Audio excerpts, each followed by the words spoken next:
Il faut comprendre que des données personnelles comme Pôle emploi, ça se revend individuellement quelques centimes, quelques dizaines de centimes. Si on en a 43 millions, on peut vite se faire beaucoup d'argent.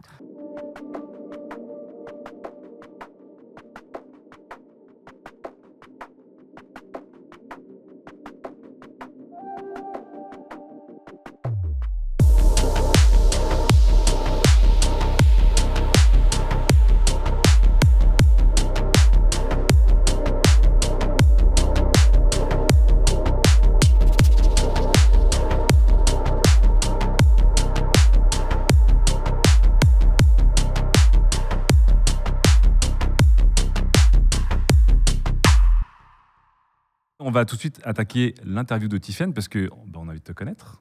C'est parti pour l'interview.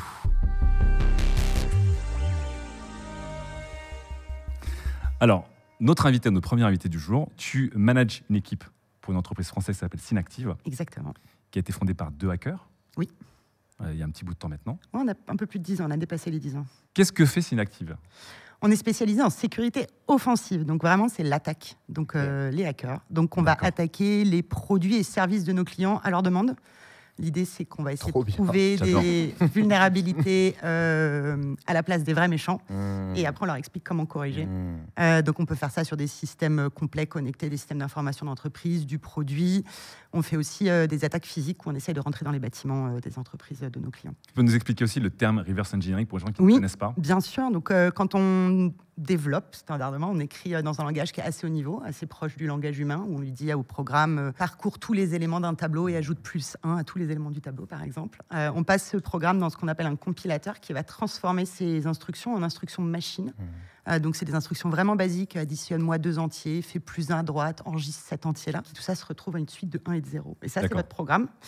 Nous, on prend la suite de 1 et de 0. On le passe dans des logiciels quand l'architecture hardware est supportée, ou alors on le fait à la main. On redécoupe en petites instructions machines et on essaie de reconstruire un équivalent code source à partir de ça. Et ensuite, on essaie de trouver des vulnérabilités dedans. C'est comme, je ne sais pas, prendre une très, très grosse construction Lego et essayer d'en reconstruire le plan. C'est ça. D'accord. Mais avec des millions de codes, de lignes de code. Est-ce que vous avez le droit de bosser pour, je sais pas, 2 concurrents ? Est-ce que le fait de bosser pour une entité publique ou une entité privée, est-ce que vous devez choisir vos clients ? Est-ce que, quel est le niveau de responsabilité quand on dirige plusieurs dizaines de personnes, qu'on est sur des projets plus ou moins sensibles, j'ai envie de dire ? Alors, la sensibilité, c'est pas le plus difficile, parce qu'on est sur des populations qui, de toute façon, font attention à leurs données. Donc, celle d'un client, c'est pas plus difficile. Évidemment, on s'engage auprès de nos clients à pas donner leur nom, à pas donner ce qu'on trouve. Ça, c'est logique. Il faut savoir que la plupart de ce qu'on fait, normalement, c'est illégal. Oui. Et donc, on rentre dans des exceptions de la loi pour faire ce qu'on fait. Donc, la problématique, c'est plus de s'assurer qu'on est dans un cadre légal qui tient. Donc, on ne peut pas attaquer le système d'information de quelqu'un sans son autorisation. Et c'est une autorisation qui doit être cadrée. Donc, nous, on va demander des listes d'IP qu'on a le droit d'aller chercher. Quasiment des mandats. C'est des mandats, c'est signé par quelqu'un dans l'entreprise qui a le droit de signer ces mandats, parce que ça peut être du pénal derrière, si nous, on se fait attraper. En reverse engineering, on a le droit de les faire à des fins de rétrocompatibilité, à des fins de recherche en sécurité ou pour assurer la sécurité d'un système dont on a besoin. D'accord. Voilà. Mais sorti de ça, on n'a pas le droit. Moi, je ne peux pas décider demain d'attaquer le réseau, ton réseau. Je n'ai pas le droit. Mais est-ce que ça vous est déjà arrivé, par exemple, parce qu'on entend souvent parfois des gens dire « Tiens, je suis tombé sur cette faille ». Je ne sais pas si on tombe vraiment sur des failles sans le faire exprès, mais est-ce que ça vous est déjà arrivé d'être contracté pour un travail et pour tester une faille en particulier et de découvrir un truc beaucoup plus monstrueux derrière ? Et dans ce cas-là, qu'est-ce qui se passe ? Si c'est au client, c'est pratique, on lui dit. Si c'est un logiciel externe, donc qui a été développé par un tiers, on discute avec le client de est-ce que c'est lui ou nous qui faisons ce qu'on appelle du report de vulnérabilité. Donc on va contacter l'éditeur et on va lui dire on a trouvé quelque chose dans votre produit. On va essayer de trouver un moyen de parler de façon sécurisée. On n'envoie pas tous les détails en clair sur Internet. Et puis, on va leur expliquer exactement ce qu'on a trouvé, comment on peut leur suggérer des corrections. Et ensuite, c'est là que ça devient un peu plus compliqué parce qu'il y a des entreprises qui le prennent très bien, qui sont même contents parce que c'est presque un test de sécurité gratuit. Puis il y a des entreprises qui ne le prennent pas très très bien, qui n'ont pas envie de corriger, qui n'ont pas envie que les clients soient au courant. Donc là, des fois, on peut rentrer dans des systèmes qui sont très très longs, où on peut mettre plusieurs années à corriger. Voilà. Et ça, c'est pas du tout encadré par la loi. Donc du coup, il y a des chercheurs qui vont faire ce qu'on appelle du full disclosure. Donc ils en peuvent plus que ce soit pas corrigé. Ils vont sur Internet, sur Twitter et ils balancent la faille. Ça fait un an. Comme des lanceurs d'alerte. Exactement. En disant, ça fait un an que j'essaye de faire corriger, on m'envoie bouler, j'en peux plus. Mais ils s'exposent pas à des poursuites quand ils font ça? Il n'y a pas tellement de cadre légal. Donc peut-être que ça va arriver un jour. J'imagine que si un jour on fait... on donne publiquement une faille sur un produit qui fait chuter le cours d'action typiquement de l'entreprise. Il est possible que l'entreprise cherche à attaquer, mais aujourd'hui, la loi est un peu en retard sur tout ce qui est numérique, donc c'est pas hyper encadré. Je crois que je vous ai vu démarrer une Tesla et en faire ce que vous voulez à partir de rien. Pas la démarrer, mais oui. On va en parler parce qu'effectivement, Tiffen Synactive est connue pour avoir remporté des compétitions assez prestigieuses, assez médiatiques dans ce milieu en tout cas, avec notamment le fait d'armes de la Tesla. Mais j'ai l'impression que vous êtes un peu des bêtes de concours. Est-ce que c'est toutes les boîtes du secteur qui disent c'est le moment, il faut aller représenter et montrer ce qu'on sait faire, pour aller aussi démarcher les clients parce qu'on remporte des trucs, ou est-ce qu'il y a des boîtes comme Synactive qui sont particulièrement, friandes de dire c'est notre bonbon à nous, une fois par an, on va dans des grosses conférences et on va aller taffer. En fait, sur ces compétitions-là, donc c'est Pawn to Own, la compétition, c'est une des plus anciennes où il y a un prix monétaire. Donc le principe, c'est on attaque un objet ou un logiciel. Si on y arrive, donc faut l'attaquer en live. On a 3 essais, on a un temps contraint. Si on arrive à démontrer l'attaque, on gagne l'objet. Donc on repart avec. Là, vous avez gagné une Tesla. Voilà, on a gagné la deuxième Tesla il y a 3 semaines. Et donc, ça fait 2 fois que vous Ça fait 2 fois, donc là, 2 Tesla. Et il y a un prix monétaire, et donc c'est quelque chose qui a lieu 4 fois par an. Et là, c'est les équipes qui ont eu envie. D'accord. Donc juste, ils avaient envie Alors, il y a Tesla, mais avant ça, on avait fait d'autres choses. On avait fait des systèmes de virtualisation, des systèmes d'exploitation, etc. Là, c'est eux qui décident et qui ont envie. C'est tout bénéfice pour nous, ça nous fait de la publicité, ça nous permet aussi de démontrer des choses à des clients potentiels qu'on ne pourrait pas, parce qu'on ne peut pas donner le nom de nos clients et ce qu'on a fait pour eux. Alors que là effectivement, c'est public. La Tesla est publiquement mise en jeu. Est-ce que vous racontez vos méthodes pour y aller ou pas? Oui, on va en conférence. Il y a des conférences de sécurité informatique où on va les présenter une fois que c'est corrigé par Tesla et patché sur toutes les voitures, où on va aller expliquer comment est-ce qu'on a trouvé la faille, comment est-ce qu'on l'a exploité, qu'est-ce que ça donne comme... Oui, bien sûr. Et la partie qui est rigolote aussi, c'est qu'ils peuvent mettre à jour jusque la veille de la compétition. Oui. Donc nous, plusieurs fois, on a refait les exploits dans l'avion parce que ça avait été patché 24 heures avant le vol. Non, mais c'est de l'e-sport. Donc ça veut dire que vous allez arriver avec une faille, un exploit qui est prêt pour une faille dont vous savez que ça fonctionne et vous ne savez pas si le jour J ça va marcher parce que peut-être que... Oui, alors le jour J, on a testé maintenant, on s'est fait voir une fois, maintenant on teste. Mais oui, c'est ça. Ils annoncent les cibles 3-4 mois en avance, donc on a plusieurs mois pour préparer. On ne prépare pas ça en 24 heures. Mais par contre, ils peuvent corriger jusqu'à la fin. D'accord, donc en fait, c'est un jeu avec Tesla. Ils sont au courant que vous allez essayer de péter la Alors ça va dépendre. Dans Pawn to Own, ça dépend. Tesla, ils sont au courant. D'ailleurs, ils participent au cash price et à la voiture. C'est combien le cash price? Il y a des gens qui disent ça gagne combien justement ce genre de compte? Alors sur Pawn to Own, ça va dépendre des cibles et du type d'attaque. D'accord. Je crois que le dernier c'était plus de 200 000 $. Ah oui, quand même. Mais ça va vraiment dépendre. Si vous arrivez à devenir administrateur d'un iPhone en remote, vous pouvez gagner plusieurs centaines de milliers de $. D'accord. Si vous cassez un petit objet que les gens regardent pas trop, une imprimante et compagnie, on parle d'une dizaine de milliers d'euros. Toi, comment tu es arrivé à là où tu en es, donc actuellement, manager quasiment 50 personnes chez Synactive, dans le pôle, tu es responsable du pôle Reverse Engineering. Comment tu as débuté? Est-ce que dès le début, tu voulais être dans ce métier? Est-ce que tu es passé par d'autres types d'études qui t'ont emmené vers un parcours qui t'a fait arriver là? Alors, c'est un métier qui est peu connu en France, mine de rien. Peu connu. Puis alors moi, quand j'ai commencé mes études, ça n'existait pas, ou presque pas. En fait, c'était pas un métier. D'accord. Donc moi, j'ai commencé par des mathématiques appliquées. J'ai découvert le merveilleux monde de la cryptographie. Donc rien à voir avec les crypto-monnaies. Tout va bien, Nico. Tout va bien, Nico. Voilà. Non, mais c'est vrai. Non, mais ça m'énerve autant les crypto-monnaies, surtout que maintenant, crypto, c'est devenu crypto-monnaie. Alors, est-ce que tu es une crypto-bro, du coup? Non, pas du tout. Mais on me contacte beaucoup en me disant sur LinkedIn, moi j'ai des crypto-monnaies à vendre alors que ça m'intéresse pas. Donc moi j'ai fait du développement d'outils cryptographiques. Donc la cryptographie, c'est la science des codes secrets pendant 5-6 ans. Puis j'ai commencé à en avoir, à être un peu frustrée parce que c'est comme faire une serrure très très précise, très très belle, et puis les gens ferment pas la clé, laissent la porte ouverte. Et donc voilà, ça commence à devenir frustrant. Donc j'ai commencé à m'intéresser à la sécurité de systèmes de plus en plus gros.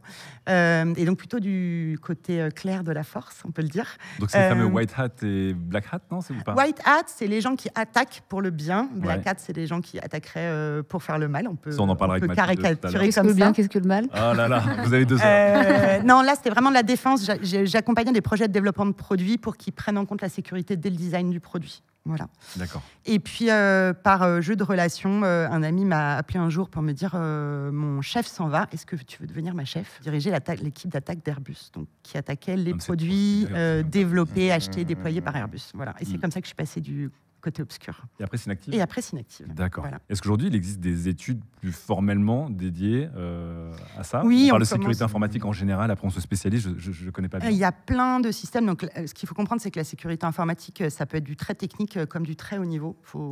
On a tendance à voir que les hackers, mais en fait, pas du tout. La politique en entreprise, de comment est-ce qu'on déploie des bonnes politiques de sécurité compagnie, ça n'a pas besoin d'être ultra technique. Donc, vraiment, il y a de tout. Et donc, on va avoir des écoles qui commencent à former à des postes de ce qu'on appelle des RSSI ou des CISO, donc des responsables de sécurité informatique, et des écoles qui commencent à former à l'attaque. Après, il ne faut pas se leurrer. Comme beaucoup de métiers techniques, on apprend les bases pour apprendre plus à l'école. Le reste, c'est beaucoup de travail personnel. Hein. Donc moi, j'embauche des gens qui ont commencé chez eux à démonter leur PC ou à développer assez jeunes. Ça gagne bien ou pas? Oui. Question importante dans le chat. Hein. Non, c'est vrai. Ouais. Oui, c'est des compétences assez rares. Et on est dans un marché de la sécurité qui est du plein emploi et qui est extrêmement globalisé. Donc oui, ça paye bien. On s'est rencontrés il y a quelques mois Oui. lors d'une présentation justement d'un des produits sur lesquels tu travailles. Vous avez bossé avec Netatmo pour créer une serrure qui a tous les avantages d'une serrure connectée sans les défauts d'une serrure connectée. Alors, nous, on n'a pas fait le design. Vous n'avez déjà. pas fait le design. Non, non. Vous avez bossé sur la sécurité. Voilà, sur la sécurité. Voilà, il y a Donc, quelqu'un qui va la prendre en main, c'est cette serrure-là. Voilà. Netatmo est venu nous voir plus de 2 ans avant la sortie du produit, en nous disant on est en train de développer ce produit-là et on veut on veut être sûr qu'il soit sécurisé parce qu'on sait que c'est très important pour nos clients. Donc on a commencé avec des prototypes de la serrure pour vérifier les sécurités qu'on va appeler bas niveau. Donc ce qu'on va appeler communément le Secure Boot. Je ne sais pas si les gens connaissent. Quand un objet comme ça démarre, il lance un logiciel et on a envie que ce logiciel ne soit pas remplaçable, il ne soit pas modifiable. D'accord. Parce que sinon, on pourrait mettre le logiciel de... Donc là, on n'est pas un truc avec un Raspberry Pi et une distribution, un OS. Non, on est avec quelque chose qui a un processeur particulier qui permet de faire ces fonctions de sécurité-là, qui a en plus un coprocesseur qui fait que des calculs cryptographiques pour être sûr que les clés ne sortent pas, etc. D'accord. Donc, on a commencé par tester ça sur le premier design. Donc, on a trouvé des problèmes, l'équipe a trouvé des problèmes qui ont été remontés à Netatmo, qui a retravaillé son design, à la fois électronique et software. Et puis ils reviennent vers nous dans ces cas-là. On reteste. Donc il y a un jeu de ping-pong. Il y a un jeu de ping-pong comme ça qu'on maintient dans le temps. Donc voilà, on a revu la mise à jour sécurisée, le NFC, le Bluetooth et le système d'invitation, si je ne me trompe pas, également. Qu'est-ce qu'il y a que vous avez trouvé comme faille qui vous a fait hurler peut-être ou Sur la serrure, pas grand-chose, parce qu'en fait, on sait qu'on est en processus de développement à ce moment-là, donc on n'est pas en train d'hurler. On hurle quand c'est en production et que c'est vraiment quand les gens peuvent l'acheter. Voilà, tant que ça reste en développement, on est au chaud, quoi. Oui, et puis on est sur quelqu'un on est sur un client qui a une démarche vraiment volontariste sur la sécurité.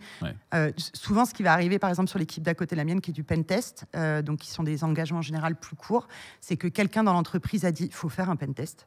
Un pen test. Voilà, donc test de pénétration. D'accord. Ça ennuie tout le monde dans l'équipe projet parce qu'ils n'avaient pas prévu et que voilà. Okay. Et donc on se retrouve avec une équipe projet qui à peine collaborative et qui corrigera pas ce qu'on remonte. Donc voilà. Alors que dans le cas de Netatmo, on vient de voir 2 ans avant la sortie. Donc on sait déjà qu'on est sur un client qui est intéressé. On a des équipes techniques en face qui comprennent très bien ce qu'on leur dit. Donc non, on hurle pas, on s'amuse plutôt. Je crois que la seule chose, c'est qu'à un moment donné, ils se sont amusés à essayer on a eu le droit de détruire une serrure, donc ils se sont amusés à faire des tests d'injection de tension, de courant, un peu comme ça. Voilà. Il y a beaucoup de gens qui ont peur justement de ces serrures connectées parce qu'ils connaissent très très mal comment ça fonctionne. Et du coup, c'est pas une serrure connectée. Et oui, ou en plus, c'est cette serrure, on va dire ces serrures sans clé, parce que là, ça fonctionne aussi sans clé. Là, il y a une clé ici, mais il y a les deux. Voilà, il y a une clé. Il y a une clé qui permet de. En fait, il y a un mécanisme physique qui tourne dedans, parce qu'ils ont fait même certifier la serrure elle-même. Avec la côté Ken, effectivement. Ici, tu as le côté avec les piles, et ici, tu as tout le mécanisme qui est là. Donc, cette serrure Netatmo, elle n'est pas connectée à Internet constamment. Non. Par contre, elle a des connexions en Bluetooth ou en NFC, tu disais, pour. C'est ça. J'imagine. Elle se connecte en Bluetooth proche, c'est du low energy, donc un téléphone qui serait devant la serrure. D'accord. Et pour certaines opérations, donc rajouter des droits, une nouvelle clé, des choses comme ça, il faut en plus une carte NFC. De propriété. On ne peut pas juste décider qu'il y a une nouvelle clé comme ça dans la serrure. Il faut rajouter un truc en plus. Donc, du coup, elle est connectée via le téléphone qui est à côté, mais elle n'a pas une connexion directe à Internet. Il n'y a pas quelqu'un qui peut appuyer sur un bouton quelque part en ligne et dire j'ouvre la porte. Dernière question à vous. Vous la prenez, cette serrure, Mathilde? Tu la chopes, cette serrure, ou ça reste pour toi Je sais pas, ou trop ça problématique reste pour moi. Comment? Non, je crois que ce serait pas le premier objet intelligent que j'achèterais. En fait, j'en ai pas tant que ça. J'aime beaucoup écrire sur la tech, mais à part mes ordinateurs et ma Switch, j'ai pas tellement de... Cordonnière mal chaussée. Ouais, voilà, ou enfin, je sais pas. Oui, je fais poser ça immédiatement. C'est bien sûr. Le nombre de fois que j'oublie de tourner ma clé en partant, je sais que ça tournerait tout seul. Savoir qu'en plus, ma porte, même si tu peux pas ouvrir sans clé, si tu ne l'as pas fermé à clé, je te jure, tu prends n'importe quelle feuille un peu rigide, tu ma porte. C'est vraiment abusé à quel point il faut jamais oublier de fermer sa porte en partant. Donc oui, bien sûr, je prends ça direct. Oni, est-ce que tu la team zéro clé, possibilité de créer des accès custom Franchement, l'idée d'ouvrir ma porte sans utiliser de clé, genre en utilisant mon téléphone ou ouais, franchement, c'est sexy, c'est cool et effectivement, moi le problème que j'ai en fait, c'est que ça m'est arrivé une fois, mais depuis je suis terrifié, c'est que ça m'est déjà arrivé de sortir de chez moi, d'oublier la clé à l'intérieur et la porte claque. Et j'ai mon téléphone sur moi, tu vois, à ce moment-là, parce que je sors avec, mais ils m'aident pas beaucoup dans ce genre de situation. Là, ils m'auraient aidé. mais ouais, non, l'idée, moi j'aime bien l'idée carrément. Ouais. Très bien. Bon, bah merci beaucoup, c'était super intéressant, Tiffany. Mais de rien.